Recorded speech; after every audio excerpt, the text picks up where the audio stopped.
All right, good evening. I call the 2,443rd meeting of the Milwaukee City Council to order.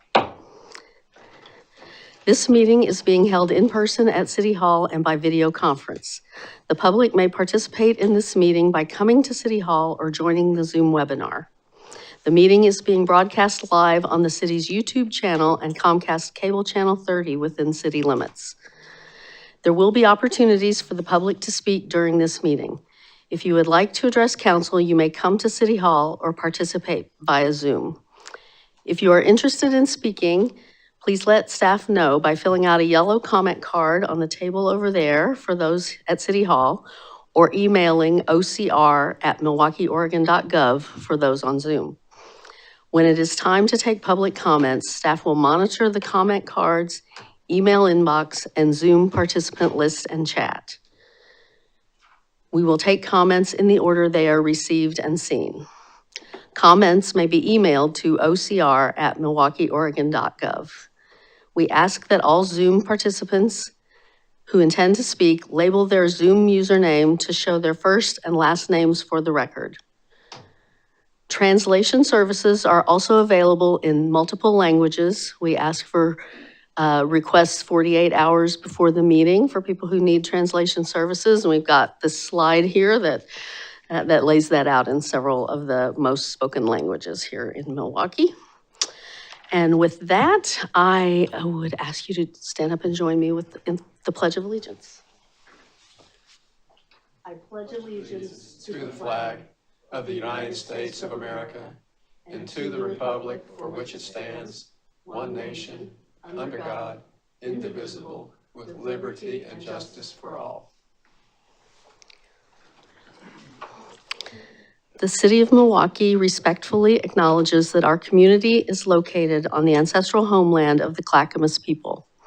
In 1855, the surviving members of the Clackamas signed the Willamette Valley Treaty, also known as the Kalapuya Etc. Treaty, with the federal government in good faith.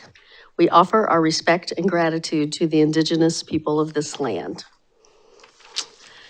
And we're going to move into the announcements, but before these announcements, since we were just talking about the indigenous people of this land, we have a session coming up at the library led by a member of the Confederated Tribes of the Grand Ronde about land tending. And do you happen to remember the date for that? It's Thursday, March 5th at 6 p.m. at the Leading Library. Okay, Thursday, March 5th. David Harrelson is the lead person from the Confederated Tribes of the Grand Ronde. Okay, and also in March, we will see some herons hopefully arise by artists from the Confederated Tribes of the Grand Ronde on our waterfront. So stay tuned for more about that. That's right, and actually as soon as possible, I don't think it started today, but as early as tomorrow, folks at Milwaukie Bay Park may notice construction for the installation of 3 plinths that will hold those artworks. So don't be alarmed, it's good construction coming after 6, 7, 8 years of discussion and just drafting an agreement with the Grand Ronde. We have the first fish heron artworks coming in March. So very exciting to have that kicking off. And in other announcements, almost 1,500 Clackamas County residents voted for their favorite parks and nature projects in the first round of Metro's Nature in Neighborhoods Community Choice Grants program last fall. A final vote in the spring will give community members the chance to pick which projects receive a grant. Now 50 projects are moving on to the second round of design workshops. Tomorrow, a design workshop takes place at Leading Library tomorrow between 5:30 and 7:30 p.m. and everyone is invited to attend. We will be looking at 11 projects around Milwaukee, and it'll be your chance to weigh in. You'll have to kind of pick 3. The way this works, they'll be in 30-minute time slots. So you have to pick the 3 that are of most interest to you and give some input, sit down with some folks and a park designer about what you would like to see happen in those spaces. So I encourage people to come attend tomorrow at the library between 5:30 and 7:30. take the confusion out of the many different options available to begin receiving Social Security income and help you determine which option is best for you at an upcoming workshop on this Thursday from 6:30 to 8 p.m. at the Ledding Library. Space is limited and registration is required. Contact Robert at the email listed or at 503-786-7580 to reserve your spot. Join the city, the coalitions of communities of color, and the Green Energy Institute to help shape policies in Milwaukee that make homes and businesses healthier, cleaner, greener on Thursday, February 26th from 6 to 8 p.m. at the Ledding Library. This workshop is the first of a three-part series, and participants are encouraged to attend them all. Registration is required. Just visit the homepage to find the link to register at milwaukeeoregon.gov. A few other announcements that didn't make it on this slide, but I wanted to put out there. This Friday from 10 a.m. to noon, I will be holding office hours in the little conference room over there on the other side of the elevator. So anybody who has any questions, comments, complaints, come see me between 10 and noon on Friday. If people are waiting, I limit sessions to 15 minutes each, but I'm happy to see as many people as I can in that 2-hour block. And then on Saturday morning, it's the third Saturday of the month, and every third Saturday, there are a group of people, including the Milwaukie Parks Foundation, the Island Station neighborhood, and the Downtown Alliance of Milwaukee, who volunteer out on Elk Rock Island, removing invasive ivy and blackberry, and this week they'll be planting some plants. So come out on Saturday, 9:30 a.m., Spring Park at 19th and Sparrow. If you want to come learn more about Elk Rock Island, there's a naturalist named Mart Hughes, who's a long time, he worked on the Elk Rock Island management plan back in the 1990s. He knows that island better than anyone, and he's always at these work parties and usually gives a little bit of a talk about some special aspect of something that makes Elk Rock Island such a special place. So 9:30 to noon on Saturday, the third Saturday of every month. And then this Saturday, there's also at noon in Milwaukie Bay Park, there is a tour led by the Johnson Creek Watershed Council to talk about the project. If you've been in Milwaukie Bay Park at the north end near the mouth of Johnson Creek, you know they installed a bunch of kind of little islands there that are wood and mud, and they're kind of trying to divert the flow of water out of the creek and create some colder water refuge for migrating fish, and they will be talking about that project in Milwaukie Bay Park at noon on Saturday, if anybody wants to learn more about that. So for more about each of these events and others, please visit the city's homepage at milwaukeeoregon.gov or call 503-786-7555. And with that, our haiku this week, our river, it bends here, always in motion, affright, the pup leaps. Ironically, we have a pup today, so that was not predictable at the time we selected this haiku. She doesn't leap? Or let's hope she doesn't leap. True. Okay, so with that, we'll turn to our Milwaukie High School, Milwaukie Academy of the Arts Student of the Month Award and invite Principal Louis Mayer to come up with his Student of the Month, Tallulah Knight.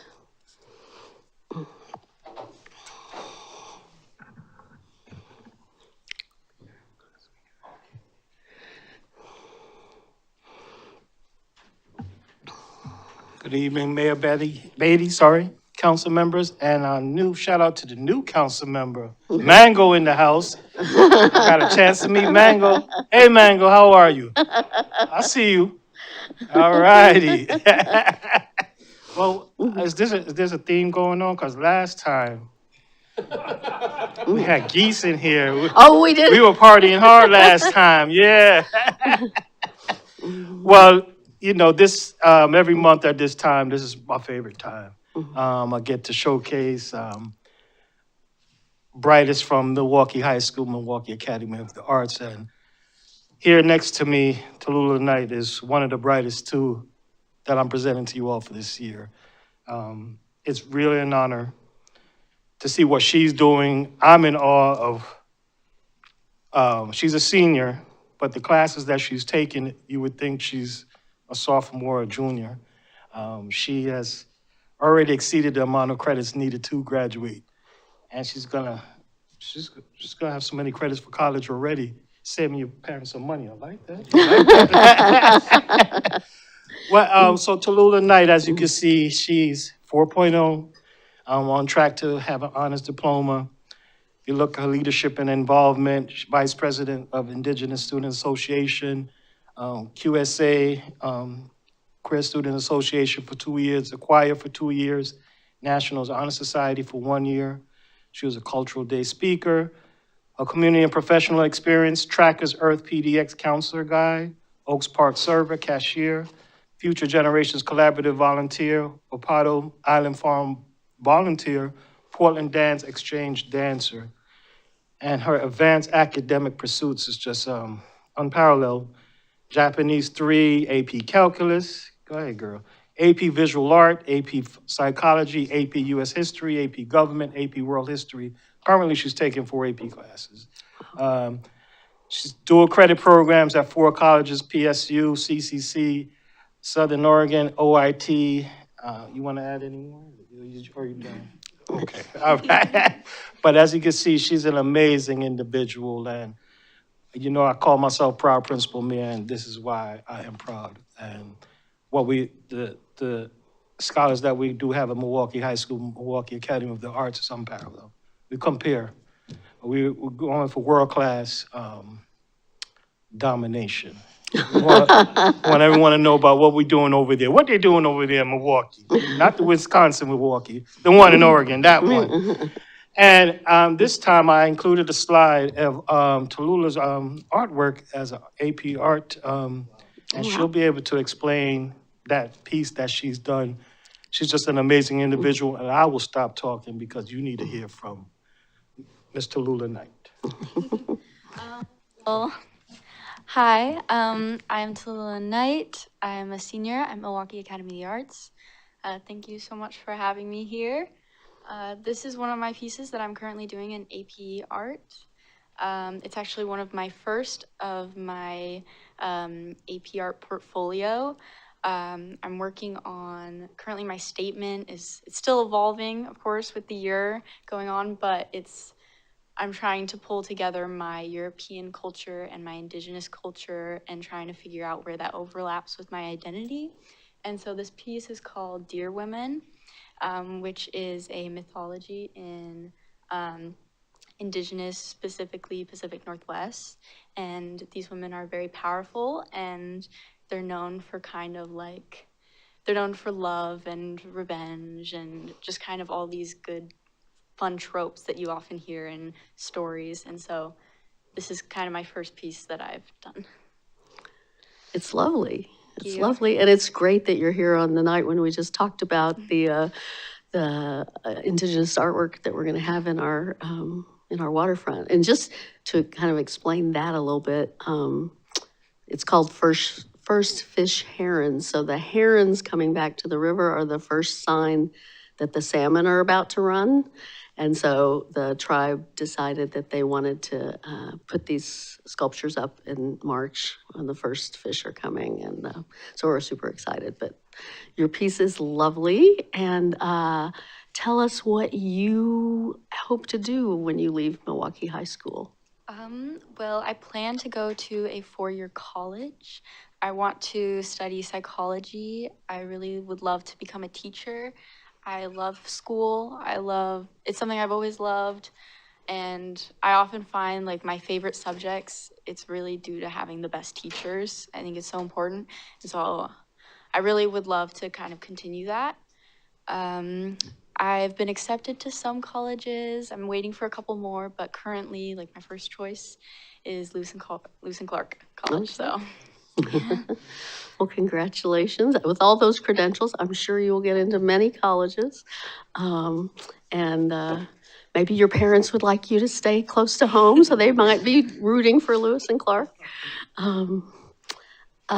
So we usually each take turns asking you questions about, or just commenting on what an amazing student you are, which you certainly are. Oh, I did have one, which is Japanese 3. Milwaukie offers Japanese, or are you taking that somewhere else?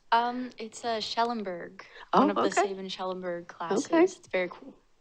Awesome. Well, that's exciting. I had no idea that was offered here, so that's great to know. Counselor Massey, do you want to start us off? Yeah, I think that there's one trait that actually was not mentioned here, because I would urge you to consider physics as a major in college, because you have broken the space-time continuum. I have no idea how you get all this done in a 24-hour day. So congratulations, Einstein would be proud.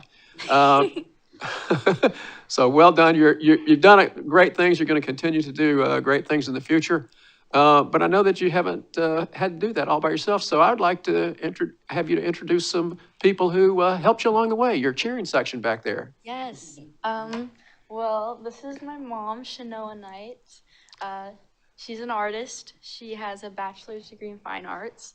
I take a lot of inspiration from her. I think it's super cool that she stuck with her passion, and she really supports me with my art and making sure I've always had those opportunities, whether it's with singing lessons or dancing lessons or studio art lessons. And so I've always really appreciated that. And my dad, I always have the best conversations with him. We tend to just get on random rants about random things, and he's always encouraged me to, push harder with, especially things that I've always kind of been iffy about. In 8th grade, I started compacted math, and I never thought I could do that, and he kind of pushed me to do that. And ever since then, I've absolutely loved math. So I really, thanks to him for helping me about that. And so, yes, I love them so much, and they've helped me so much with my education experience. They've got big smiles on their face, and we want to thank them for their assistance in your journey. And I'm sure they'll always be there for you. It's just great to have you here, and I wish you the best. Thank you. Yes, thank you. I actually, first of all, I want to thank Mom and Dad, because I'm also a parent of 2 little ones, and man, it's hard. So to make it that far and to have you sitting here is a testament to those 2 pillars behind you. So thank you for all that they've done. And as far as you, young lady, I have a daughter too, and I really hope that she has a resume that reflects that too, because that's impressive. That's a testament to your will, and you wanting more out of just what's offered to you. So I can respect and appreciate that very much. And Japanese, I took Japanese too once as a freshman in high school, and I was horrible. I still know a couple things, but man, if you guys don't know, that's incredible that you took Japanese 3. I went with sign language because I'm more visual.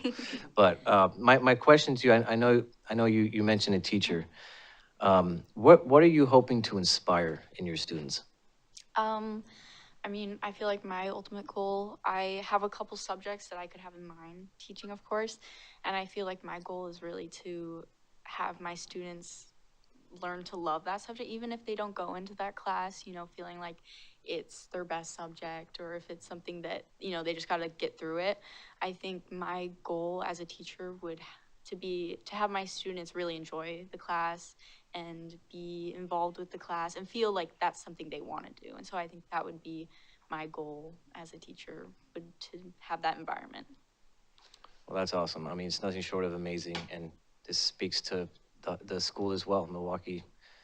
There's something in the water, because each month we just get some impressive future leaders. So thank you. Thank you, Mayor. Hi, Tallulah. It was so nice to briefly meet you and your family. And I'm also a parent of a MA student. So there is something really special about that school. And it's an amazing place to grow leaders. And you can hear Mango. I had a question. I think on the slide that talked about the things that you've been involved in, it said that you were a volunteer with Wapato Island. And I wanted to know if you could tell us a little bit more about that, and if there are any lessons that you have learned in that volunteer work that would be helpful for us to know here in Milwaukie. Well, I love Wapato Islands, Salvi Island area. It's so beautiful. I mean, it's so fun to learn. I feel like I learn a lot of new things. It's especially like about my culture, because there's so much there that like I still haven't learned, especially around medicine, which is something super cool and beautiful and kind of like unknown, which is kind of fun and like mysterious, which I really like about it. But I would say something that I've learned there especially is like the teaching of generosity and learning to kind of, you know, want to give instead of like have. And so it's really important to want to give back this land and like be able to give this medicine and grow this medicine and nurture this medicine so you can give it to other people. And so I would say definitely just generosity is something that's really woven in there. And so I would say that's probably something I try to make sure I continue to keep up outside of the island. That's wonderful. You're going to do even more amazing things in life. Thank you so much for joining us, Mayor. Thank you. Mayor, for bringing another amazing student. I loved that you balance all your academics with some real world work. That project and the working at Oaks Park, which probably is fun. That's probably a fun place to work. And what else? Oh, trackers. So we used to have trackers, back in COVID anyway, trackers was coming out to Elk Rock Island with their students to do some stuff when they had to, when we had to have distancing from everybody. And so anyway, I know the trackers program is really quite a great program. A lot of kids benefit from it. So it's amazing to see just the wide diversity of stuff you're into, the art and everything, and the Japanese, which I also took Japanese one time, and yeah, I gave up after the first course, so kudos to you. Yes. Do we have the proclamation up on the screen? Okay. Yeah, there we go. The City of Milwaukie is proud to recognize for outstanding student achievement in academics, civic engagement, and extracurricular activities at Milwaukie High School, Milwaukie Academy of the Arts, Tallulah Knight. Let it be known to all that on this 17th day of February 2026, the City Council of the City of Milwaukie, a municipal corporation in the County of Clackamas in the state of Oregon, recognized this student as an excellent example of the bright future of this community and nation.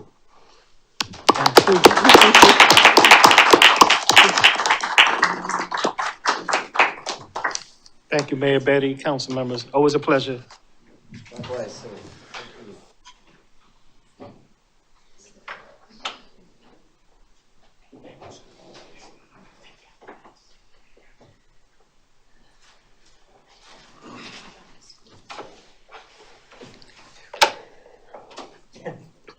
Okay.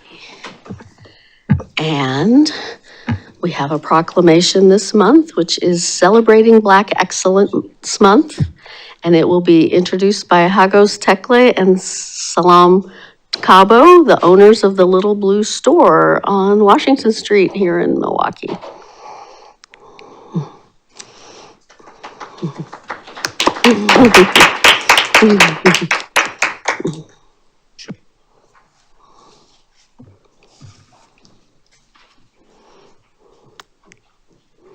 So push the red button to talk. Push the button so the little red light comes on to talk.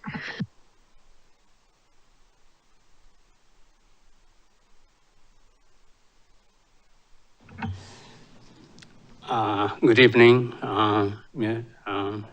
Mayor Betty and council members.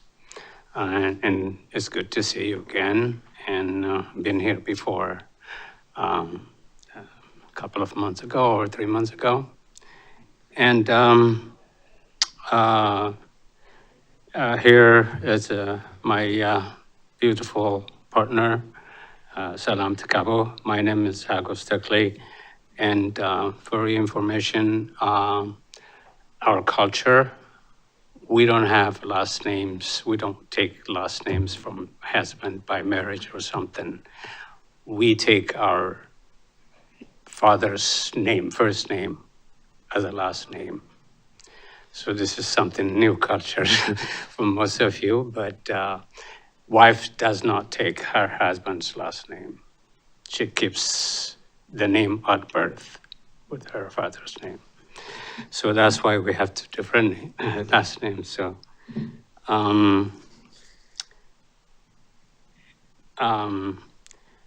so we are the owner of the Little Brew Store. It is good to see you, as I said, and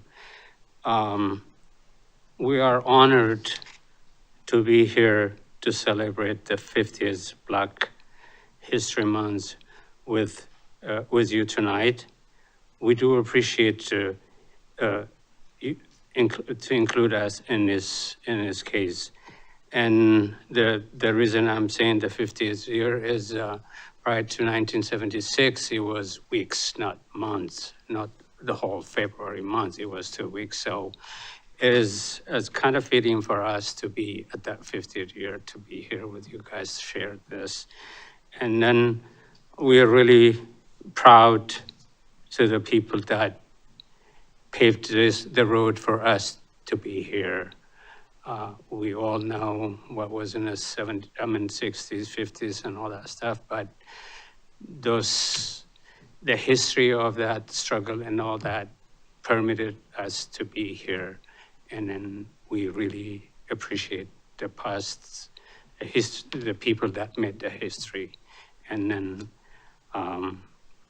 and we will continue to share our Eritrean and Ethiopian history and culture to add diversity to the beloved city of Milwaukie.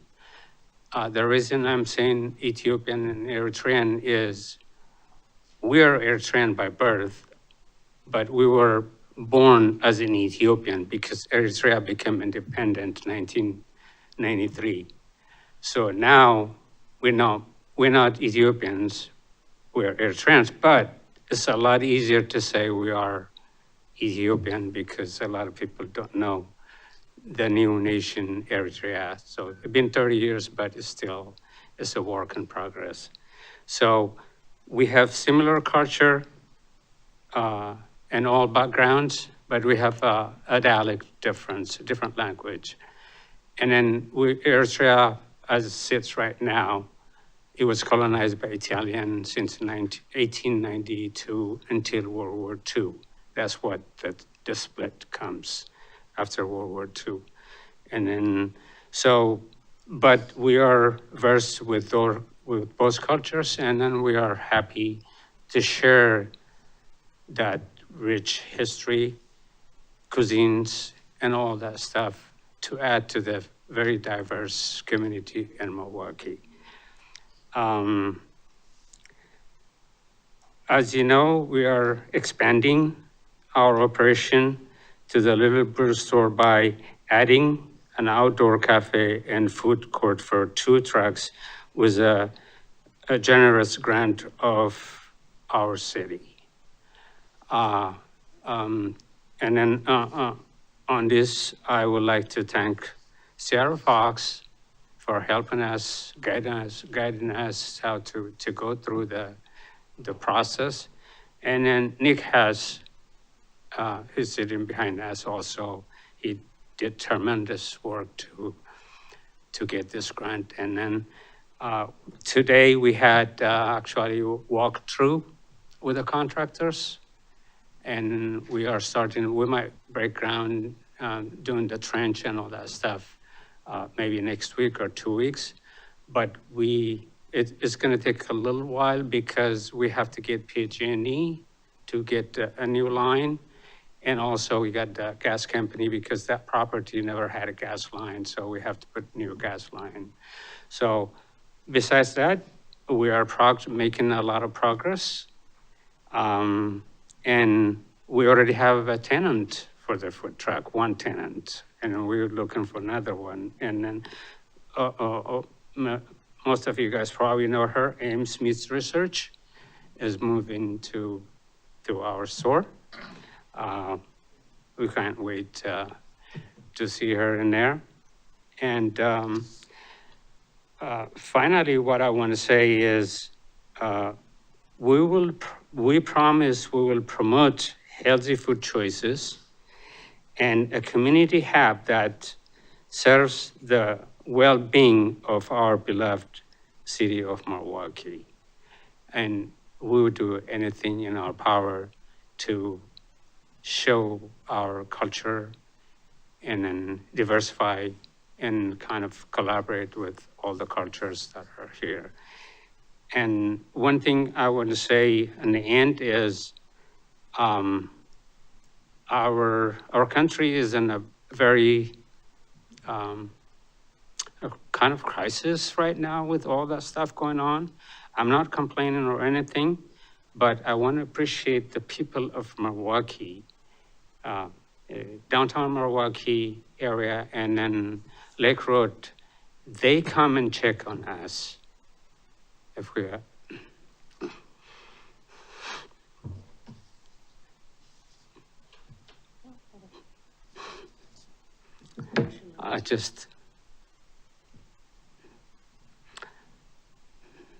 Nothing happened to us, but people came and changed the phone numbers. Even though I've been here for 45 years, we're as legal as it come. We have our passports, everything. But it shows what community is. And we're proud of Milwaukee. So that's all. Well, thank you. I know we're all very proud of Milwaukee, which stands together as a community. If you have any question, I'll be glad to answer.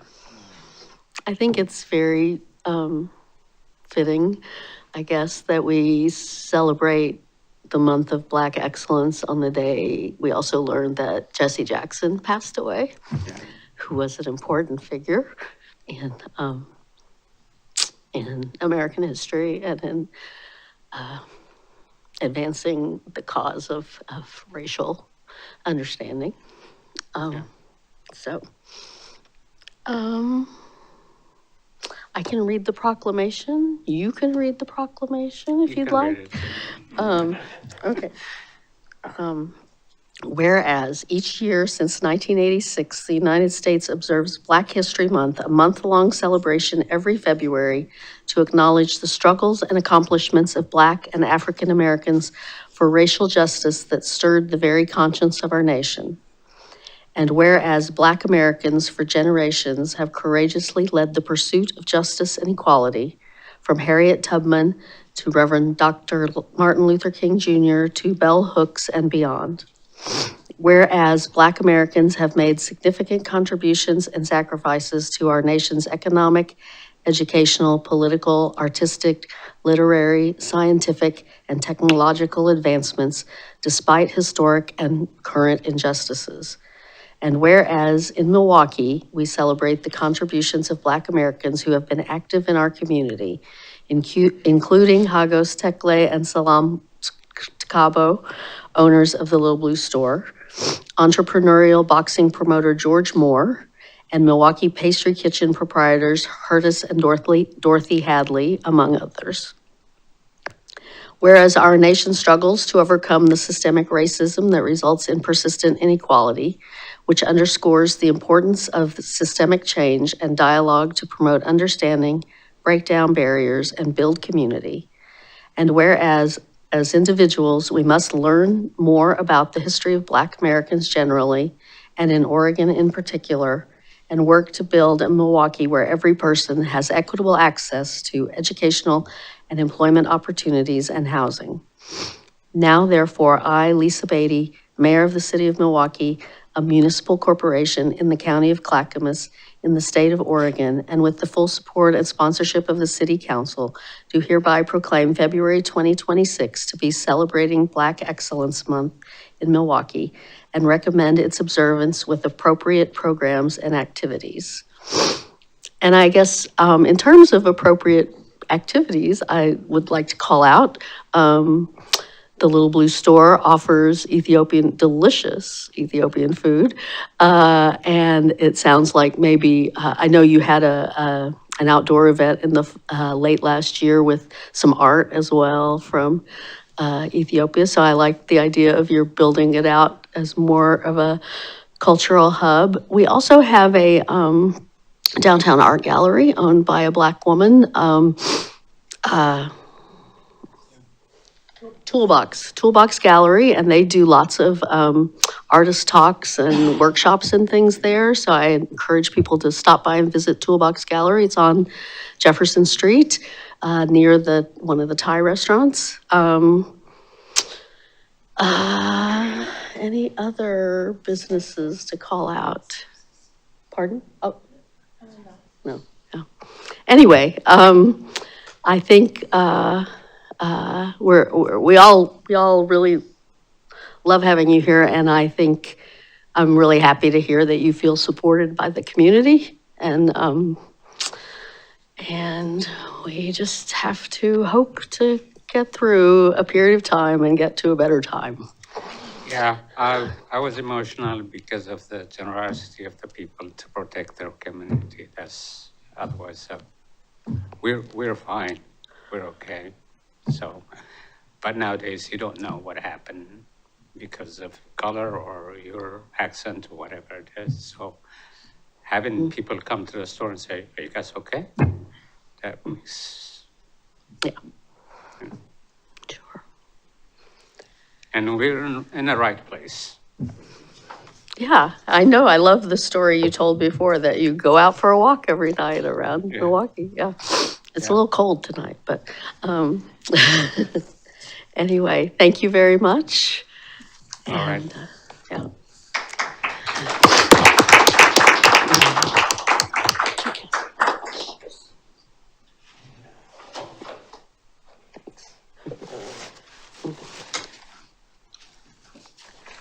Okay. Sorry.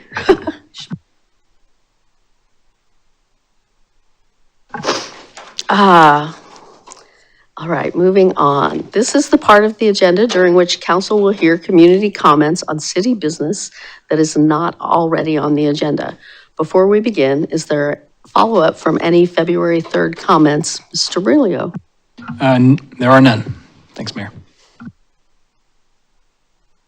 Yellow cards. Is anybody in the audience wishing to talk during community comments?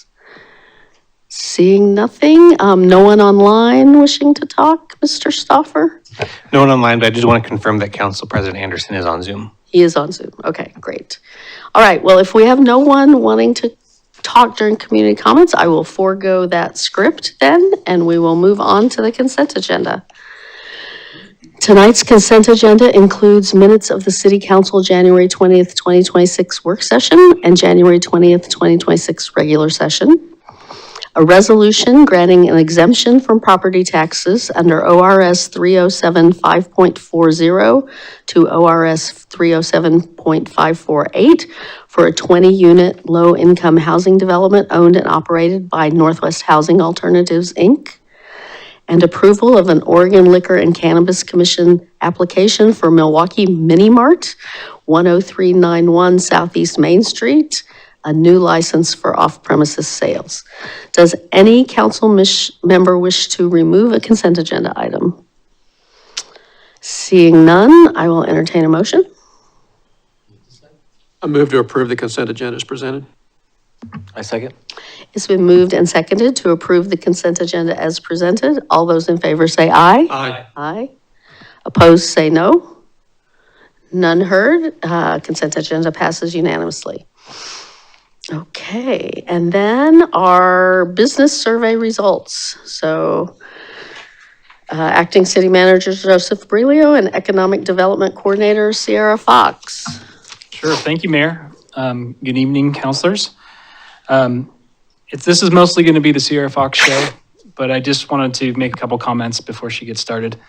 This is your economic development goal in action. And thanks to your liaison, Counselor Stavenjord, staff and the council are able to put together a survey. This is the inaugural survey that went out to businesses. And we're going to share some of those results. And I just want to do a shout out to Sierra too for quite the quick turnaround actually to get into the data and to make a presentation. She's a pro, so it's going to look like this has been ready for so long. But to do a quick turnaround on that much raw data and make it digestible is no small feat. So good job, Sierra, and I'll let you take it from here. Thank you. Okay, so I'm going to jump in because there's a lot to get through in a little bit of time. So I'll be sharing the results of the 2025 business survey today. And just a little background on why we're doing this. The 2025 business survey was run from mid-December to the end of January, and it was primarily focused on measuring business friendliness. But the timing of it aligned with two other projects. So we had a secondary goal of informing the business license code update and the 2028 TIF 5-year action plan. The goal of this survey is to act on the findings to improve our business friendliness score and ultimately better support our business community. So who was surveyed? All business license holders were emailed a link to participate in the survey.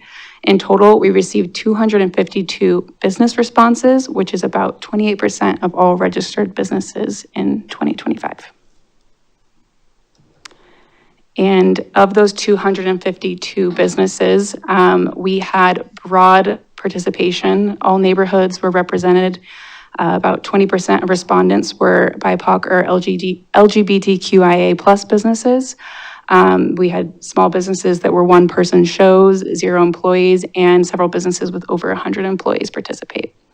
We had brand new businesses who have been open for less than a year, as well as those who have been in operation for well over 20 years, and as well as many storefront businesses, home-based businesses, and everything in between, hybrid businesses, mobile businesses, and online businesses. And then, of course, the representation from the various types of businesses, anything from retail to industrial and office, healthcare, many different categories participated. And the reason why we know this is because we intentionally asked this question so we could look at the data by business cohorts. So you'll see throughout this presentation, I'll have the overall results on the right-hand side of the slide, and then in the text, I'll discuss if there was any notable discrepancies with looking at what the overall score was and if any major business cohorts voted a different way and kind of speculate onto why. This was important because although the largest cohort of businesses was storefront businesses and smaller businesses, I didn't want their responses to bury some also important business cohorts, such as our large employers or our home-based businesses. So I'll have call-outs to that throughout the presentation. Okay, so jumping into what they actually said, the kinds of support programs that businesses are interested in are number one, shared marketing and promotion. I think a lot of people are under the impression that perhaps something like a grant program, free money, quote unquote, would have risen to the top, but shared marketing promotion was what rose to the top, and is I think what we've been hearing a lot on the ground as well. And then training resources was number two, and facade and tenant improvements and grants were number three. So although shared marketing was number one, this was not as relevant for our home-based businesses or online business industrial zone businesses, large businesses, or legacy businesses. These type of businesses preferred number 2 and 3, which was the training resources or the facade and tenant improvement grant program. And so what kind of communications do businesses want from the city? Number one, events, collaboration, and sponsorship opportunities. And I think this has a bit of a tie-in to that last question of wanting more shared marketing opportunities. This was number one, and then it was really closely followed, I think a 1% difference with business news, and then 3, construction updates. And again, you can see on the side what the overall ranking was. But events, collaboration, and sponsorship opportunities was especially highly requested among BIPOC-owned businesses, restaurants, personal service, wellness, and entertainment businesses, as well as nonprofits. But that business news side of it was more so those industrial, healthcare, large, and legacy businesses. And business news was described to them as who are the new businesses coming to town, business spotlights, exiting businesses, things along those lines. Number 4 was business training opportunities, which was one of the highly requested support programs in the last slide. Yet when presented with these other communication updates, it didn't rise as much to the top. But I will say that our home-based businesses still ranked that number 1. It was the number 1 for the support programs they want, as well as the communications about those training resources. Sierra, Council President Anderson has his hand raised. Yes, yeah. Quick clarification. When you say shared marketing experience, You need to speak louder. Oh, can you hear me better now? Scott's trying to adjust. Yeah, it seems, okay. Let me try. Can you hear me like this? Oh, yeah. Now we can hear you. There we go. I won't yell into the camera then. On the last slide, you had shared marketing, or that number 1 item. Can you explain a little bit more what you mean there, or what businesses are asking for there? I want to make sure I'm tracking that one closely. Yeah, that was going to be one of my next step suggestions for the counselors for those business roundtables, was understanding what that could mean, what businesses are really asking for there. But just to give you maybe an idea of, because it is something that we've heard on the ground a lot, is using city resources like the pilot to highlight business events and things like that, using what the city has, or even maybe a consultant to help with consulting on marketing strategies individually for businesses, but also because we'll see that come up later in the slides as businesses, that's one of the things they're going to focus on the next 5 years is their marketing strategies and trying to stay relevant in today's market. But other than that, like using our social media to help promote International Women's Day business events and things along those lines. But it should be teased out a little further during those roundtables, I would hope. Okay, thank you. I guess I have another sort of teasing out question, which is about the training.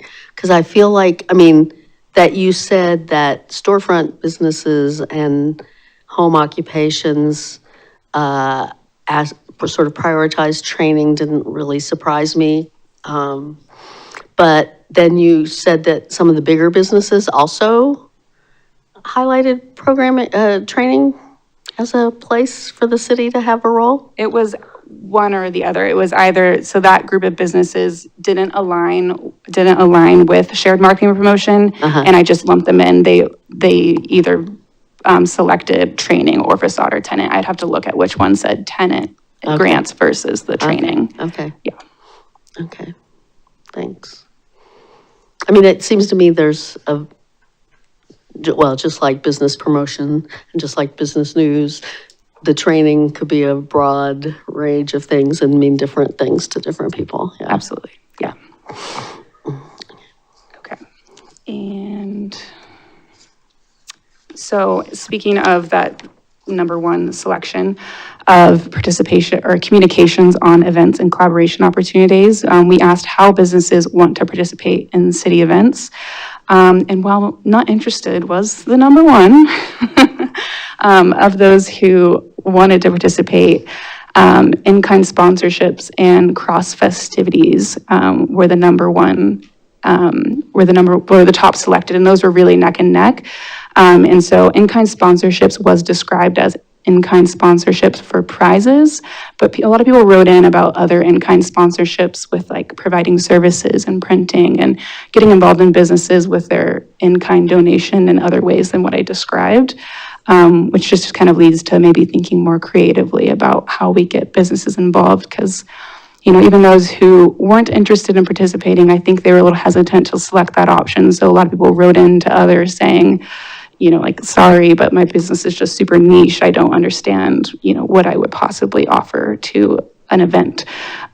So I think their writing in of these donation of equipment and services, using their parking lots, just was a challenge to me to think more creatively and help them and ourselves think more broadly about how we can leverage our businesses and their resources. But just describing back to cross festivities, that would be a business running, like, as an example, a special as part of the event and us promoting it on a walking map. So to get people in the doors of businesses. So if you dropped out the rentals and the home occupations, it wouldn't have, I'm assuming those are the people who are mostly saying not interested.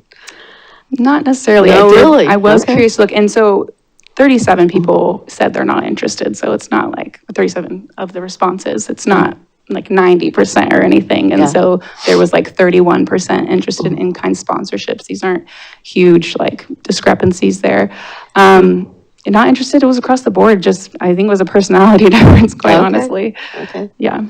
And rentals are not in this data. Oh, you didn't There- take the count of the 52 rentals. people responded who were rentals, but that will be analyzed separately, and that's not a part of the 252, so. Okay. there's- Okay.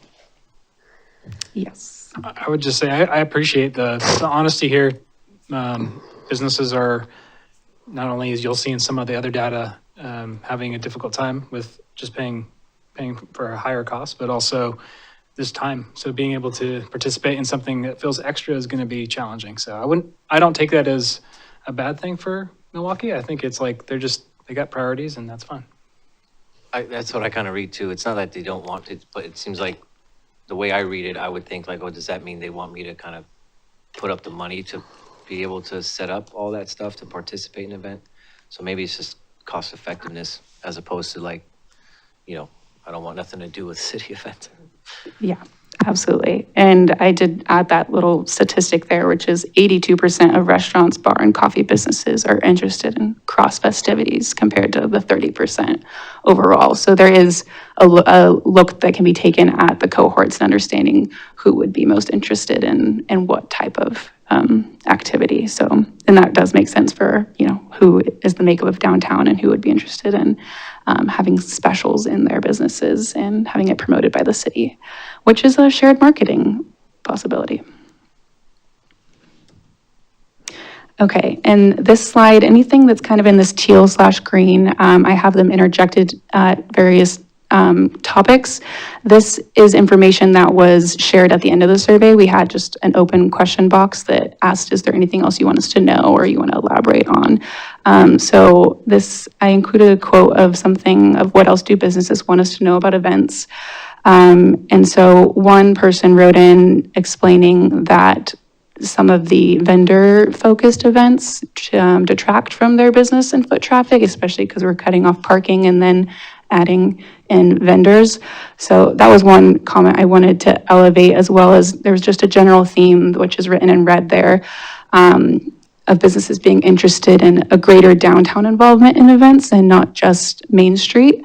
At least that's how it feels, that, there are businesses that wrote in saying, we're also downtown, but we're not on Main Street, and we feel like we're not a part of downtown because of that.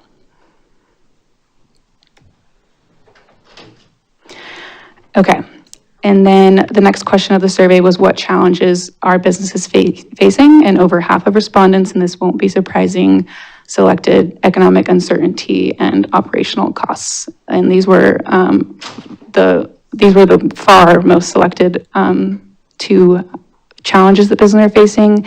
And then the third, but further down, was utility costs. Businesses did take the opportunity to write in a couple others, and these will be coming up again as for the write-ins at the end of the survey as well. But downtown parking was a challenge that businesses wrote in that they were facing. The cost of the business license, we will have slides on that as well. Marketing strategies, that's been kind of a through line throughout and will continue. staying relevant in a changing market, and insurance costs. And on the ranking, just to note, if there's a dot without a number in it, like other there, it just means it's tied with the number above. So those both had the same percentage of selections, workforce attraction and other there. You'll see that again on a couple of slides.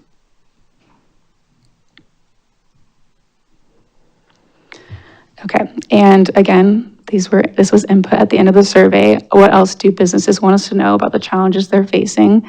This goes along with some of those other write-ins from before, but street improvements. There were several comments about International Way needing road repairs.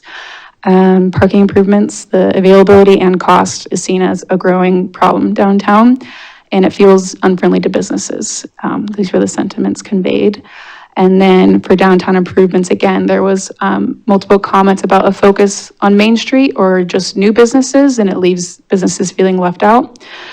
And foot traffic, they want to attract more developments or businesses that bring tourism and foot traffic to downtown. So, some more anchors were mentioned. And then this was ranked number 3, utilities, as the burdens facing businesses, that businesses are facing, the challenges. And, please ignore that 82%, that is wrong. That is supposed to be 37% of businesses. I forgot to change that. Our utility cost burden. 37% businesses selected that utilities are creating a financial burden for their businesses. And when asked which one, I think it was like 62% selected electric as the greatest burden. And one business described their experience and wrote in at the end, saying that the recent energy tax hike was just too much at once to absorb, and they're already operating on tight margins, and it was a major burden for them with the tax hikes. Okay, moving on to seasonality. Businesses were asked if they experience predictable seasonal highs and lows, and most of 55% of them did experience seasonal highs and lows, with the majority of them experiencing the lows in the winter, with summer as a close second. Seasonality most notably impacted the professional services businesses and retail as the second most seasonal business type, which I don't know, I was kind of surprised by that, but it does make sense. And during the slow months, the professional services businesses would like marketing support during those slow months to help with some of those seasonal lows, whereas restaurants and personal services would lean more towards those foot traffic businesses, traffic events, I mean. All right, and another just continued theme. What expansion opportunities are businesses interested in over the next 5 years? Marketing. Businesses are most interested in expanding marketing in the next 5 years. And this was an area of agreement between home-based and storefront businesses, which did not happen often. But when looking at geography, we can see that the businesses in the business industrial area are most interested in hiring in the next 5 years. And the NMIA area, businesses are most interested in upgrading equipment, which really does feel consistent with who's going after those county grants for business improvements in the NMIA area.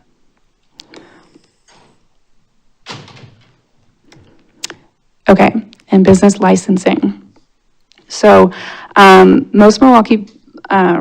most of the business respondents agreed that the fee needs to be scaled, but not a lot of them had very strong feelings about the cost or value of the business license, which I think was a bit surprising.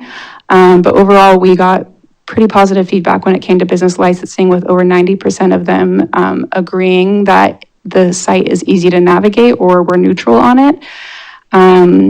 And 16% agree with the approach that it currently is, which is scaled by employee count. But 42% more businesses would like to see a combination approach of by business type, annual revenue, or employee count. So using 2 or more of those factors in the equation. And what else do businesses want us to know about business licensing? They want us to keep it simple, even with any changes. They don't want to do a ton of paperwork, and I'm sure Milwaukie doesn't want to add more work on their plate too when it comes to processing these. Businesses were asking for clarity on why the fee and where does the money go.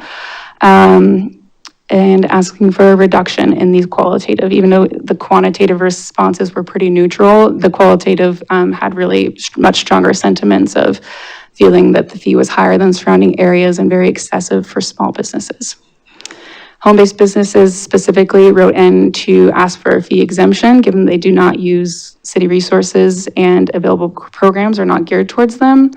Home daycare wrote in stating they already pay for state licensing fees, and again, just like the home-based businesses, don't feel like they benefit from business services. On the flip side, maybe it would help if they were eligible, so there was a request for eligibility for business support programs at the city, because we don't really have anything that's geared towards them with the storefront and tenant improvement grant programs at this time. Okay, continuing on business licensing, they were asked, respondents were asked what type of services they would like to see something like the business license fee fund. And so the top three things that they would like to see the license fee fund are financial resources. So that could be grants, a revolving loan fund, financial aid programs, enhanced services in business areas. So the examples were something like increased street sweeping, litter control, security, and then third, amenities in business areas. So that's the benches, lighting, bike racks, things along those lines. And then the reason for this whole survey, the business friendliness score. Overall, the responses were positive with, if you look at all the responses across the 6 areas we were evaluating, only 7% of the responses were selecting very dissatisfied or somewhat dissatisfied. The ranking, the methodology for how you want to score this, for how you want to rank these, is a little up in the air. I did use one methodology for this that I can explain here in a second, but the methodology that the city council wants to go with for overall score, as well as the ranking, I think largely like hinges on how you want to handle the neither satisfied nor dissatisfied, the neutral aspect of this. I have a hypothesis that the ease of obtaining a business license had less people reporting neutral because they all have experience with getting a business license, whereas some of these other categories of things not every business has experience with. And I think this rings true for even if you look at overall experience with city departments, there's likely to be more experience with that, so it has a few less neutral comments or input. So the ranking right now is based on not taking into account that neutral line and just looking at the number of dissatisfied responses to the ratio of that to the satisfied responses. And so with that ranking, and with a lot of the different ways you can look at it, it basically kind of comes out to this. There's like a few switches here and there. So the area that is least business friendly at the moment is the clarity of building code, zoning, and permitting requirements. Then city council business support policies and direction, and timeline of inspections and approvals. These are things that would need to be teased out, like a lot of this, of understanding what that really means, what the issue at hand really is. But I did incorporate some of the qualitative comments to maybe give some, shed some light on this.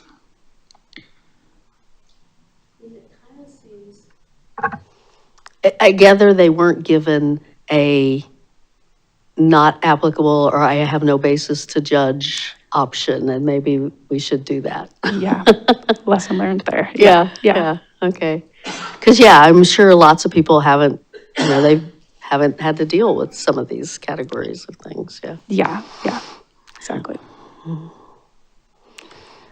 Okay, what else do businesses want us to know about business friendliness? There were several comments about web page and web process improvements related to navigation, making it easier to navigate to the business website, missing or incomplete information on our website, just having online services run more smoothly.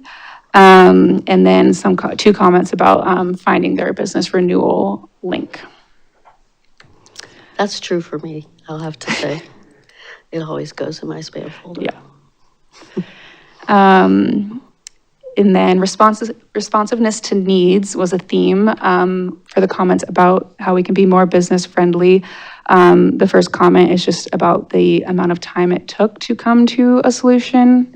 The second comment is about maybe not being very solution oriented. And the third comment is about being a better partner to businesses doing work in the city and doing the best we can to remove barriers. And you guys will receive copies of this slide, so these slides, so you can dig in further. And then the development code, the first comment is just about the undue financial burden with the process for permitting and compliance. And these are expensive requirements, and just kind of the sentiment that it might stifle development. And then there was a recommendation to have open door sessions focused on code navigation, weatherization resources, event coordination, et cetera. So that's being taken under advisement, and I've heard that comment from Councilor Stavanger before too. And then Linwood was a request for rezoning there to allow for more hub development.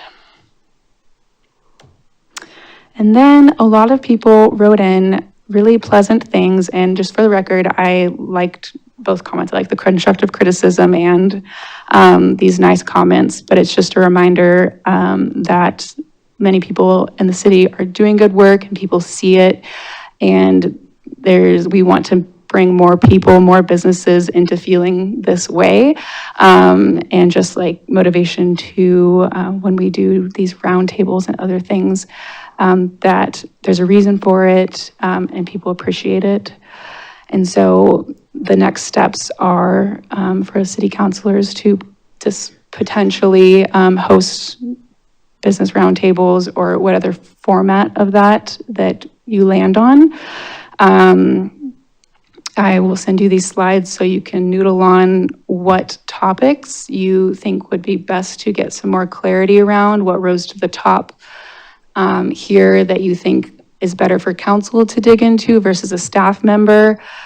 I know you've already brought up questions that I couldn't answer that businesses would be better able to answer. And so it can be things like, how can we move those dissatisfied businesses to satisfied, with either focusing on all the areas or those lowest scoring areas, or just getting some clarity around what training resources look like and what marketing support looks like, as you said before. But I also leave it to your discretion on where to dig in, where to press in on these issues. Thank you. Mayor, if I Go ahead. can. Yeah. Just to also remind you, not only is it the business satisfaction data that we're going to use for tracking over the next couple of years, but this is also to inform not just the roundtables, but it's going to inform a lot of pieces in the economic development action plan. So as you dive back into the data or have questions tonight, just think about those little pieces that we need to continue to dive into, or those threads that we need to continue to pull that you're interested in as we go and continue this quarterly work.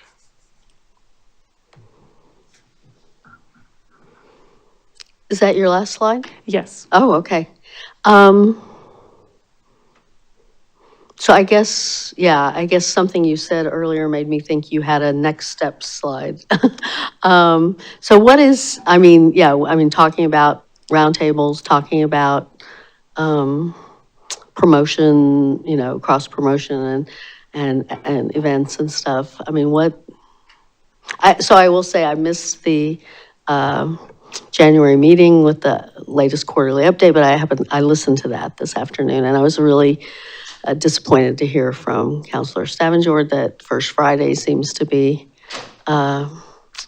maybe not happening or not. Well, maybe not happening in the same way. Yeah. I think there are definitely some partners in the community that want to continue to have activities on Fridays, Yeah. and that'll happen organically. But I think this is an example of where, members of the business community are feeling depleted in that, there's not the organizing capacity within that community to continue to keep First Fridays running as like a citywide event. Well, it did occur to me, we actually have, I mean, I felt like this last year, the first Friday, well, I don't know. I don't know if I want to get too much into the weeds on First Friday, but I did feel like it was sort of just about vendors and there wasn't any real music and there wasn't any sort of activation other than just vendor booths. And I wondered if our currently open community events fund, which is, supposed to fund events that have a sort of a diversity focus, but could we leverage the two? Could we partner the two? Could we try to bring some music that is, a culturally specific music and food from a different culture? I mean, if we weren't in the world we're in with ICE right now, I would say we should have Cinco de Mayo. But of course, having a Cinco de Mayo is maybe not, is maybe putting people at risk. But should we be thinking about, culturally, kind of combining those two goals, the cultural events and the downtown activation in some way?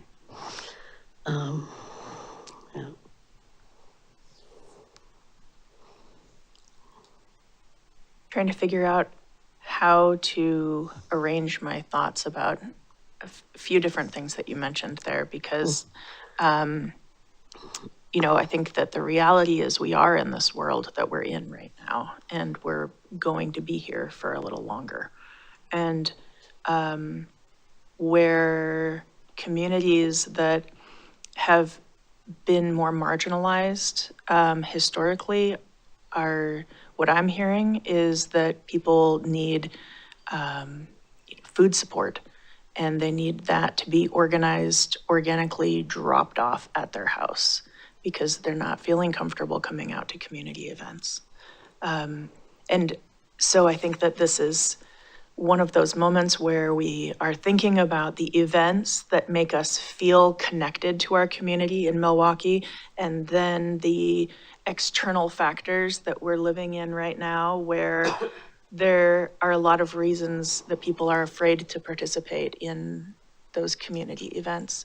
I think this is a big thing for us to consider, because if we move forward with our events like nothing has changed, then we run the risk of sending that message very widely through our diverse communities across Milwaukie, and that's not okay. So don't hear that as me saying we shouldn't do any of our festivals and events, and we shouldn't bring music and fun and levity into the streets, because I think that we need to feel that, but we also need to put some safe parameters around it. And I think that should be in consultation with folks that are organizing, with communities so that they can feel safe in public. Those are some of my thoughts. I'll string some more together later, I'm sure. Okay. Councilor Koster-Body? Yeah, I appreciate the two of you touching on that subject. Something that, what I gather from this, first of all, this was fantastic to have all this information, because really I feel like we have a roadmap.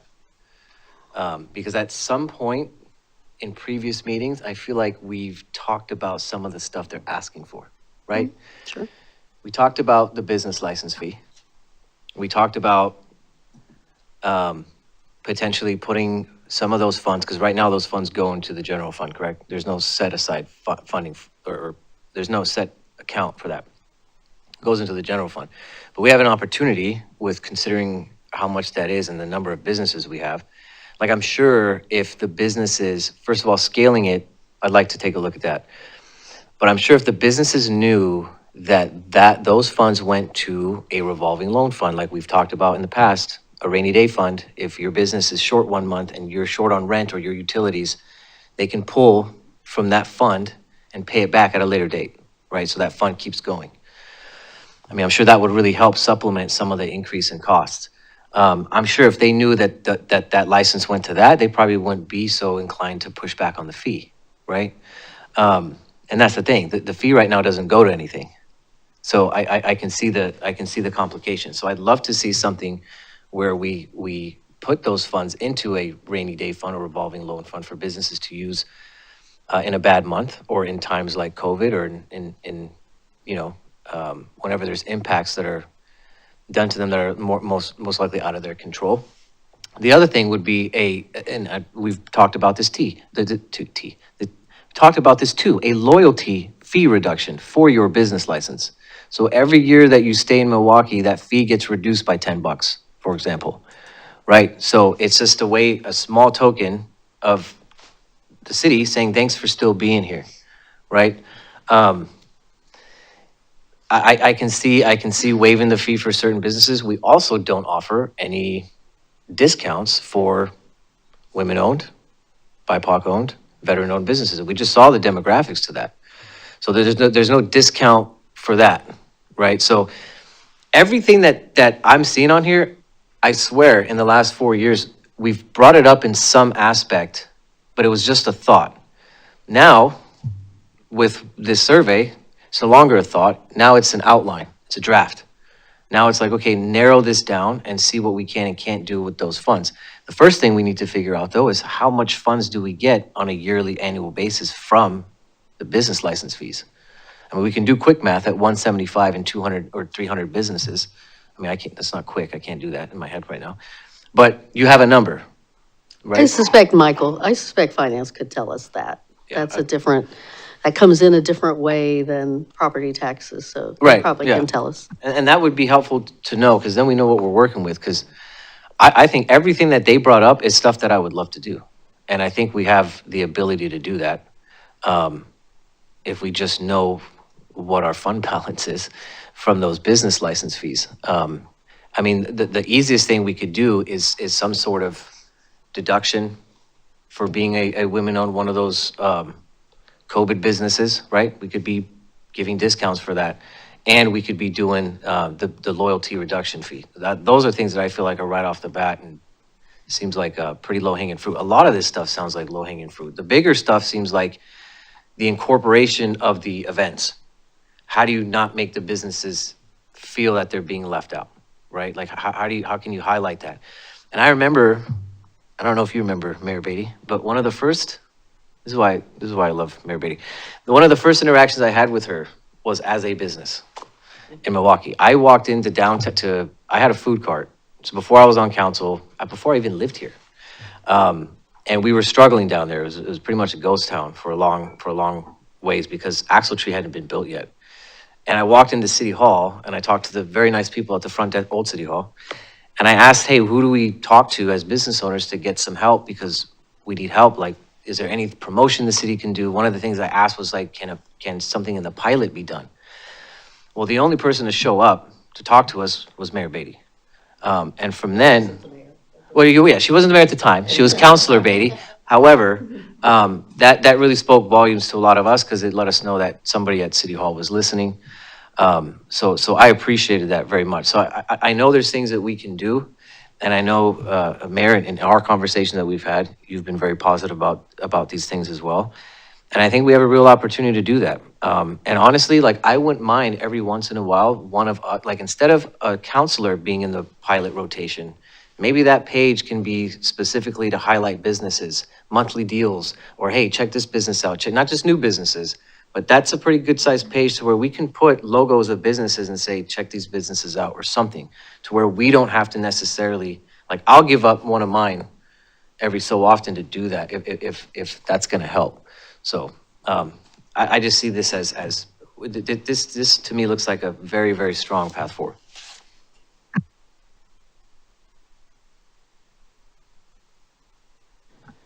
So I don't know if other people have things they want to say. Oh, there's Council President Anderson, please. Hi. A few things that I'm thinking. First, I'll echo what people are saying.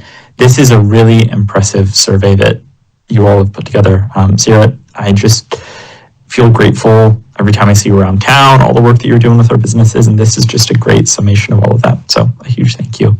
I would love for us to revisit what Councillor Stevendort is saying about a food drive or different ways that we can support like events outside of the events that we think of as big, everyone get together in downtown, but those more small, subtle touches to help our immigrant community right now. I think that we should talk about this in another meeting and would love to dive into that more. I know that there's been a food drive that some folks have been doing at the Letting Library and are now doing in the community room.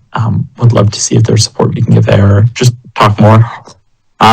In terms of next steps with this, I agree with Councillor Kosarbati. We have such a roadmap here. I'm getting really excited about this. I would love to kind of talk in our next economic development goal conversation. Just what does it look like? How do we map these lessons learned onto our goals? How do they connect to the roadmap that we agreed to? Because I think that this is really exciting feedback to get, and there's just a lot of stuff that we can be doing now. I'm especially I love your idea about how do we activate the pilot to be able to be used for marketing promotion. What does it look like? We're having lots of conversations in the state legislature about transient lodging taxes, and heck, we don't get that much, but I'm thinking, okay, what does it look like to promote tourism in Milwaukee? I don't know. My mind is a-buzzing after this, and I'm really grateful that we're getting these data points. Yeah, we don't have a transient lodging tax, and if it passes, if the revisions pass, we should talk about having a transient lodging tax, which would be on Airbnb, on short-term rentals is what it would be on, since we don't have a hotel. But yeah, I'm also lots of things buzzing. I do think it would be useful to see the responses to this by the different business groups, broken down the best you can do it. I also think it would be good for us, as Councillor Kosarbati said, to have an understanding of what comes in from this business license. And that I would also love to see broken down by size of business, in 2 or 3 chunks by size of businesses. Because obviously the things that a lot of this was about are about the small businesses and not the large businesses. What does it mean for our budget if we divert those things out of the budget? I suspect we've relied on having them, and some of those large businesses are paying, that have many employees are paying big numbers. So I think maybe it would be useful. I guess we have our next quarterly business goal discussion in April. It would maybe be good to sort of maybe spend the whole work session kind of diving into all of these things before we pass our budget, before we start hearing our budget. I mean, yeah. Couple more thoughts. Mm-hmm.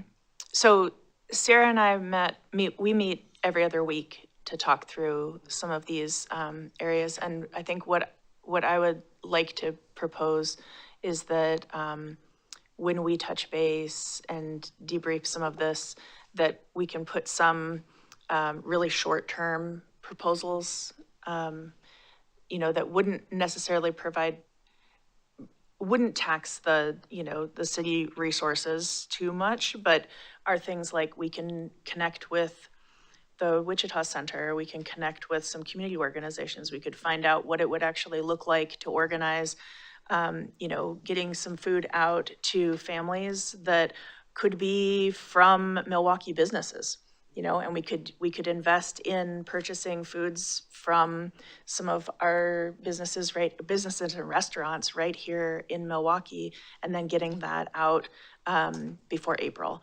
And then the other side of it would be that I think we could probably come back to council in that work session with some proposed strategies, some actions, so that when we have that conversation, that's 2-3 months from now, that there's actually something for you to weigh in on and decide, how you want to move forward instead of having the conversation in April and then moving forward.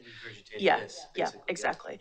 And then the other thing that I think, I'd really like to work on is helping to get this information back out to the businesses that participated. And I know, well, I haven't even said thank you. Thank you for working on this and doing it in such a short turnaround. And I know that there are businesses watching or will be watching this. Thank you for taking the time to fill out this survey. It's really important, and it's not just good information, to validate those decisions that we will need to be making, but it's also just, it brings us closer to the realities that you're facing.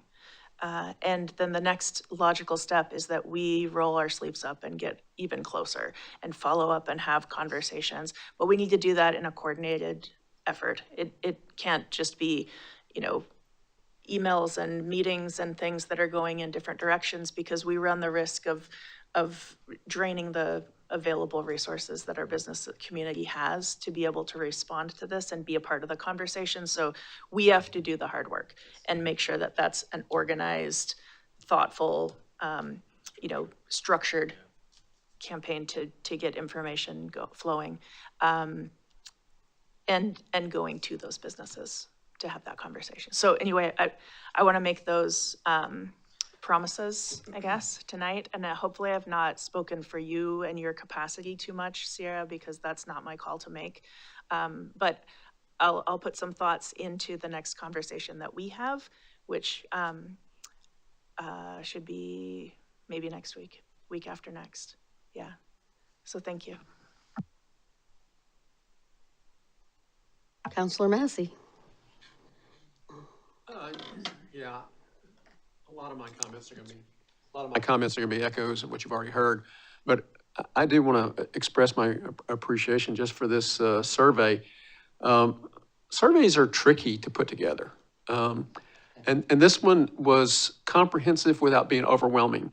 And so I think that says a lot that you got almost 300 responses. But you got meaningful data out of it because it was comprehensive enough. So that's kind of a fine line to walk. I want to say thank you for doing that. The thing that comes out to me is that there's so many things that we could do, and I'm trying to get my arms around how we neck down on that potential list. And I kind of like the idea that I've heard just recently of, well, let's pick out the things that we can do quickly. Maybe that's 3 things, maybe that's 5 things. I don't know what it is that we can get turned around quickly without a huge investment of resources. And I will warn people that they actually may not be the most important thing, okay? Because I think that that's going to require a little bit more time to flesh out here. But I like the idea of let's get something turned around quickly, and then spend a little more time, not a lot of time, to come up with a more comprehensive plan about all the potential needs here. And and so that's going to require a little thought. And I think that this is, I don't know what this is. I don't know if this is a sticky exercise on whiteboard. I'll leave that up to folks who are really good at facilitating these discussions and everything like that. But those are just my kind of observations. Some of them are just repeats of what you've already heard. But I think that I think we've got a way forward about this that that we don't have to continually ask ourselves, what does the business community need? Because I think we've got kind of a pretty good idea here, So, thank you. Joseph?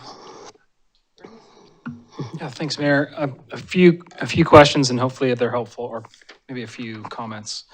I think the results were actually really good. The neutral, even though a big portion was in the neutral, I actually find that to be really good, because I think it's a lot easier to complain, and usually I think people lean that way in these surveys. If they have something to say, they'll say it. So I take that neutral line as actually a positive overall. And I think if we did this survey 2 or 3 years ago, my goodness, the results would have been, I don't think, even close to what they are now. So I just want to highlight the fact that we've done a lot of good stuff for the last couple of years. And you all have too. You've really changed the narrative and the culture here. And we're going to continue, like we haven't, it's not done, right? We're still doing that, but your voices have been really powerful over the last year plus in this. So I think these results are actually a good reflection of where we're going. We are going to have a very deep, and I think it's going to probably be several work sessions around business registration code and what that looks like and how we update it and how we utilize those funds. So we're specifically going to talk about that. That'll come back and we'll work with our finance department on some numbers. So that's going to come to you all in the next, I forget when we thought about putting that on the forecaster, but it's coming. And then just some quick takeaways is I think marketing, we think a lot about sharing, like in the pilot. I've heard that a lot ever since I got here. But I do think we actually need to go a little bit further in Milwaukie. I think the most residents and folks that live in Milwaukie know what's cool and what's happening here. I think we do have to spread our marketing a little bit wider and go out further. I think it is in tourism, which we talked about last time during the ECDEV action plan. So I just would highlight that. And then all the other pieces are more about effective and efficient government to me. So being able to clarify how we communicate to folks across the board, but certainly our business community through the website, through these meetings is also a huge piece of that we'll take away. So we do have our marching orders, so to speak, in this, but I would also say, like, let's not recreate an action plan because we have one. let's add and make it more robust, I guess. And I think we have data to support that, like Councilor Kozerpati was saying. So that's it for me. Thank you. So go Sorry, ahead. just the last thing I say is, before we got to like what they wanted in terms of like the business license, things like that, there was another slide about the training, the business, how to set up an online store. So when we have those discussions, I think we need to reach out to the organizations that provide those trainings, like MISO, which we just talked about. We've said that name a few times in the past couple of years. So I think to really reach out to that organization to see how they can help with that, maybe even talking about a satellite office in Milwaukie, or they come once a week or once a month to kind of be that liaison. Just when we have these discussions, we need to make sure that we're reaching out to the organizations that can help with those things. So I guess I'll just close with a couple things. One is the business news. That was kind of an unexpected one to me. Although I do feel like there are things like the county, development grants, and recently there's news on some state money for businesses, the larger business buildings that are subject to the what's it called? Building production standards, the stuff that Katie Gavaris has been working on. There are opportunities that I feel like, I hope we are able to share with businesses when they come up.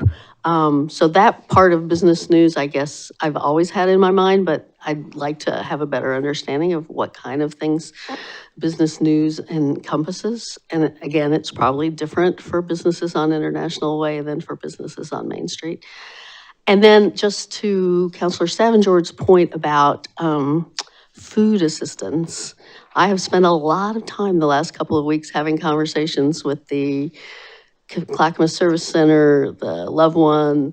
I'm trying to get the lay of the land of the food assistance out there. And it's been hard to get. I will try and contact you tomorrow to see what you know by way of identifying people in need, but it's hard to get identification of who's in need out there. Loved One is doing some food delivery.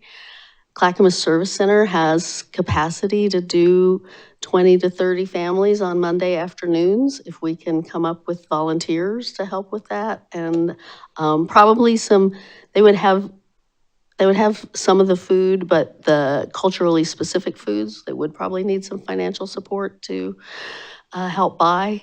But again, it's the finding out who's in need that's been the hard piece. So I'm talking to the school district. Anyway, I've spent a fair amount of time the last couple of weeks on that, and we'll continue to. Anyway. Okay, with that, I guess you have, you have as much, you have your marching orders, you have your thoughts about next steps with Joseph. Okay, well, thank you.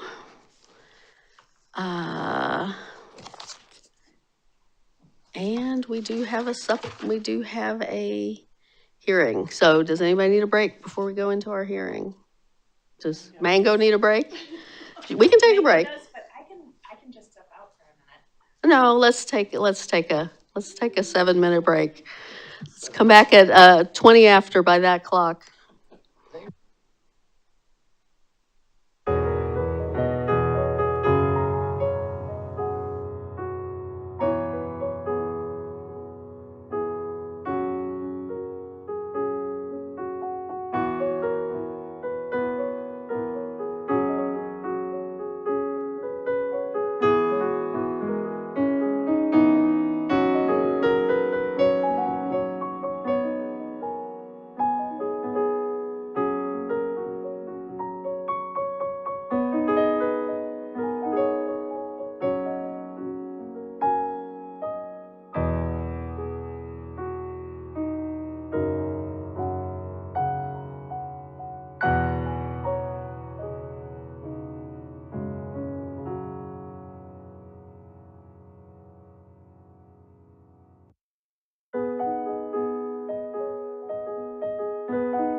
You know me. I mean, you can switch the gavel. All right, folks, we are back on the air, and we have a very short public hearing, a supplemental budget adjustment. Message transmitted. The public hearing on the proposed supplemental budget is called to order. The purpose of this hearing is to hear the staff report, take public comments, deliberate, and consider the proposed budget adjustments. Does any council member wish to announce actual or potential conflicts of interest? Seeing none, is Councilor Anderson is on? Okay, Council President is on? Okay. Does any council member wish to report any ex parte contacts regarding this hearing action? Seeing none, I will turn it over to Finance Director Michael Osborne. Thank you. Good evening, council and Mango. I am here to bring before you the supplemental budget adjustment for fiscal year 2020 or 2025 and 2026. This budget adjustment is in the amount of $1,500,000. Let me try it again. $1,514,000. This was originally brought before the budget committee last week. This is to clean up budget adjustments in the general fund and the business fund. These budget adjustments are for the year end and are to clean for items such as PERS increase that we didn't account for in the last budget, facilities costs that increased, specifically HVAC and janitorial, close out some parks projects for public works, and increase for bank fees and our meter reader fees, which are associated with our utility billing, and some salary costs due to our city reorg. For this, we're taking 1.2 million from our contingency fund, and the remaining 280,000 we're taking from, we're recognizing interest revenue that we budgeted lower for than the actual interest rate that came in. So we have revenue that we can recognize for that. That's how we are looking to pay for this budget adjustment. Is there any questions I can answer? When you started, you said something about general fund and business fund? Oh, I'm sorry, business, it should have been building fund. Okay. There's a small amount of this is for building. It's small, but most of it's for general. Questions for Mr. Osborne?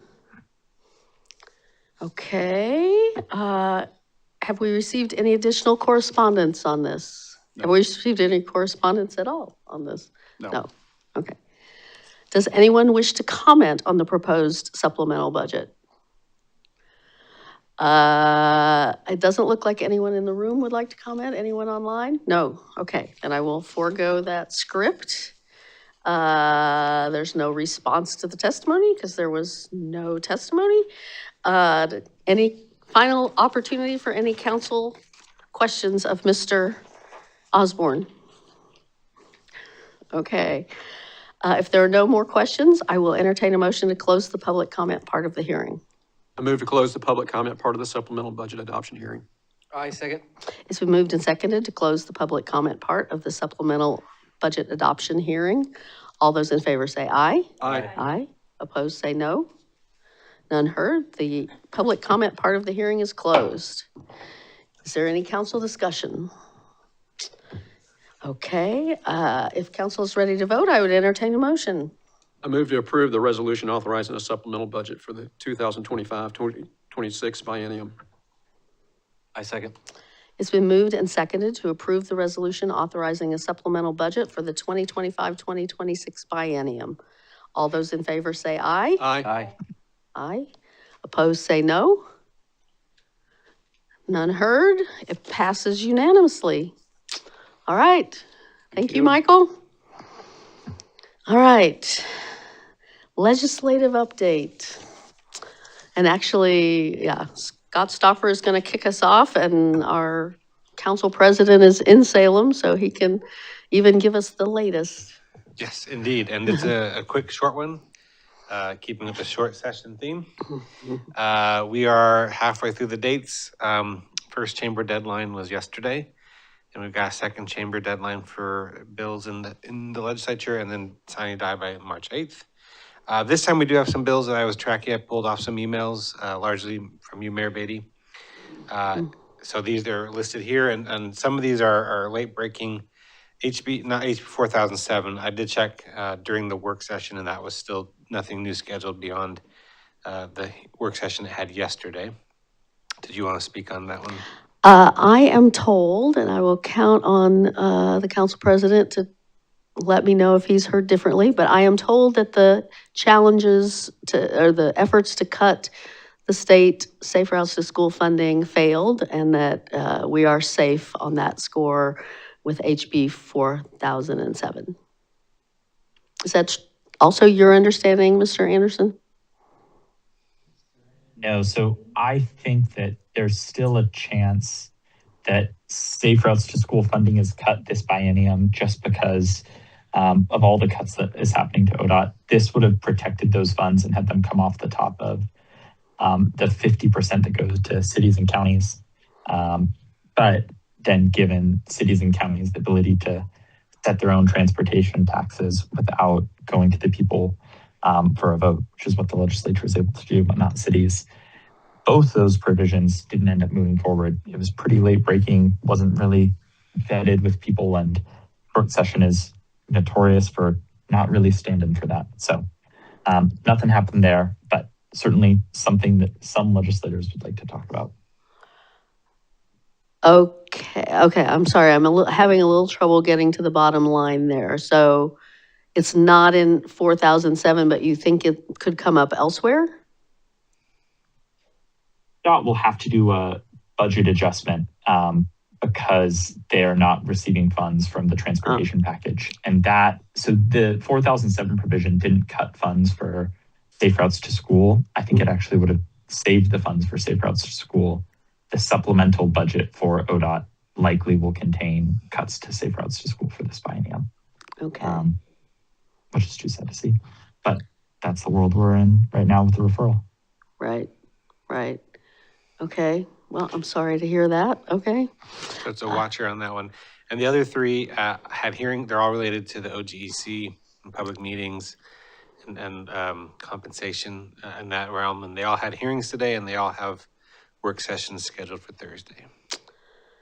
And what I understand there is that the first two are kind of non-controversial and are fine, but that the third one, the one that's about the serial meetings law and the definition of what deliberation is hitting some roadblocks. Council President, is that also your understanding? I think we will see Thursday. So rules is pretty full, and that's the committee that my boss chairs. And so I think that it's planned to move forward soon. We just, I think, have to wait and see how some reps are responding to that. Okay. So you're cautiously optimistic? Is that what I'm hearing? But, I think that people have heard pretty overwhelmingly from their cities that serial meeting laws are things that need to change. But I've been surprised about what the legislature does and doesn't do in the past. Fair enough. There's always surprises in there. Okay. So these are all the bills that I have identified as tracking. If you have others you want me to jump on there, I can. Excuse me, SB 1541. That's to make polluters pay. 1541? Yeah, it made it out of committee. I know that because I got an unwanted email from Senator David Brock Smith complaining about it and saying how it's going to raise costs on families, which it is not. So yes, 1541. And then, Council President, do you know the land use one? Or the one, not the land use one, excuse me. Or yeah, the one that has to do with the developers, the one where they took all the crap out? Of that vague description, I would guess that's Senator Solomon's economic development package. that would have added, or that would add 373 acres of land to the UGB. Is that one with enterprise zones and the rest? Does that sound right? Is that the one that gave developers a little bit more leeway? Isn't there one that's coming on too? Where they No, I reduced the think, review? yeah, I think he's talking about the housing bill. Yeah. 40, The one that LOC is now neutral on, Mayor, you mentioned that last time. I yeah, believe. yeah, 4037. Crucial There elements you go, yeah. got amended out. The only thing left is that LOC had problems with, but now they're neutral on, is a provision that had gotten toned back. And so now it says, if you have clear and objective standards, you can't require additional kind of like steps to approve it. It should be a ministerial decision because it's a clear and objective standard versus the vague standards that we can set otherwise be a different category. That was HB 4037. Uh-huh. Okay. And that's section 17. Yeah, I mean, I don't know how it's maybe getting renumbered because it had a lot of things drop out, but section 17 in the original. Well, it's interesting to hear you characterize it that way because it's my understanding that if it's clear and objective standards, you can't I mean, you shouldn't be having a hearing. So I don't know why we need a bill to clarify that, but anyway, I do, yeah. That's why LOC ended up neutral on it, because it kind of, if it's clear and objective, probably shouldn't have a hearing. It's kind of like what we've said about Engage Milwaukee. We don't want people coming out to talk about something that actually they can't sway because it's a clear and objective standard. So let's save the public process for the things where people can have a real impact. And so is that bill up for a floor vote? Is it out of committee? You're making me go and check. I'll pull it up right now if it's a Ways and Means referral or not. Nope. So it just got second read today, which means it's on the third reading list for tomorrow. Oh, okay, so They it's on the made floor. legislators- Okay. Yep. Republicans started reading bills, and so the speaker had everyone stay on the floor until they got the bills done today, which was very funny. Do they have to actually read them? In their entirety. And the legislators don't. It's a poor clerk who has to stand in front of everyone and read out loud. And read for out loud? hours on end. Oh, man. Yep. Scott, you could have a very fun job. Scott's not applying for a job I'll there. stay in city. Oh. So that's all the bills we got. One letter was sent regarding that slate of OGC bills. Yeah. Back on February 10th. Yeah, and I actually reached out to Rep. Gamba this morning when I heard that the 4177 was hitting some roadblocks. So hopefully he's fighting the good fight on that.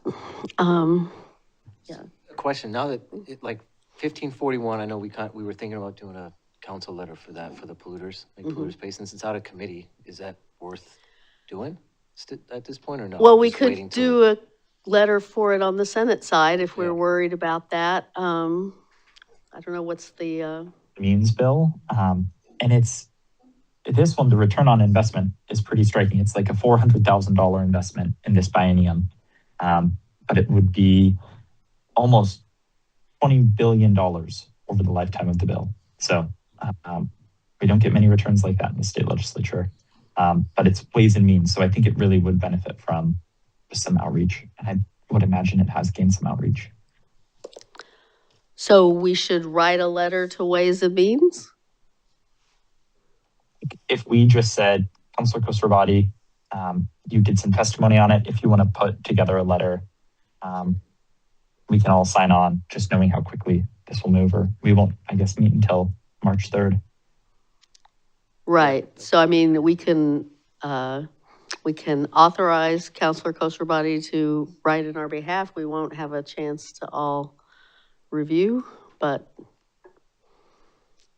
I don't know if I send it to you guys before the meeting. If only someone would fix that. Yeah, put it in the packet, discuss it. Begins to run afoul of serial meetings and discussing it outside the dais. What you might want to consider doing is if you have the general outlines of what you plan to say, Yeah. you could get council consensus to sign off on a letter like that, or you could sign a letter and circulate, share it, and everyone can send it individually. Or if two of you want to sign on to a letter, edit a letter together, you can sign it and then share it with the rest of council, and if others want to share it that way. How about if we agree that he could write the letter? Right.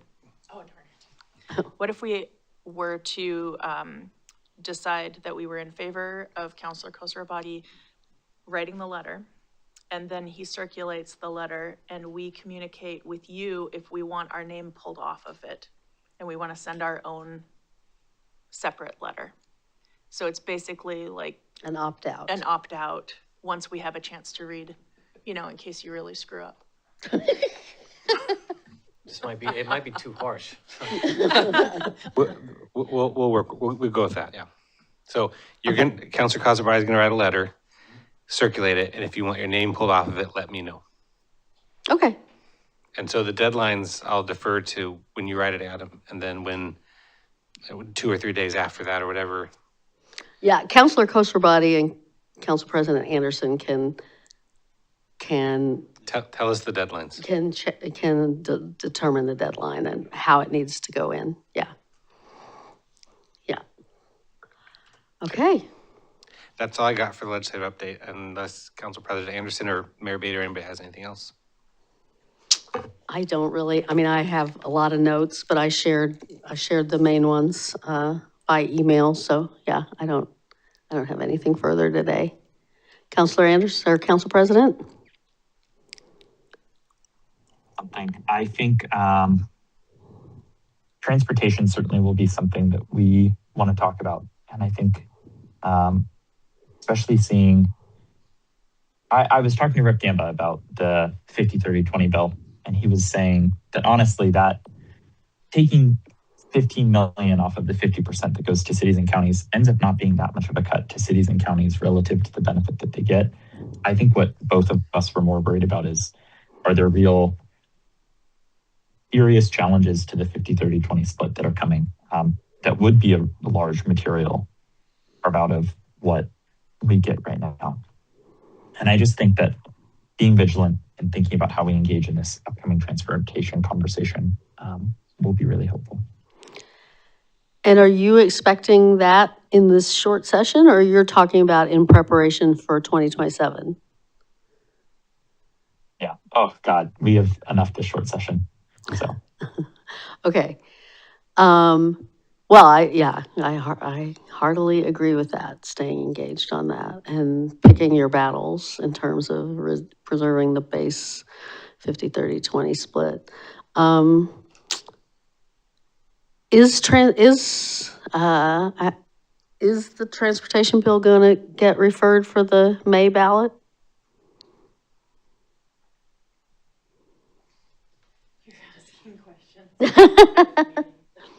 Okay.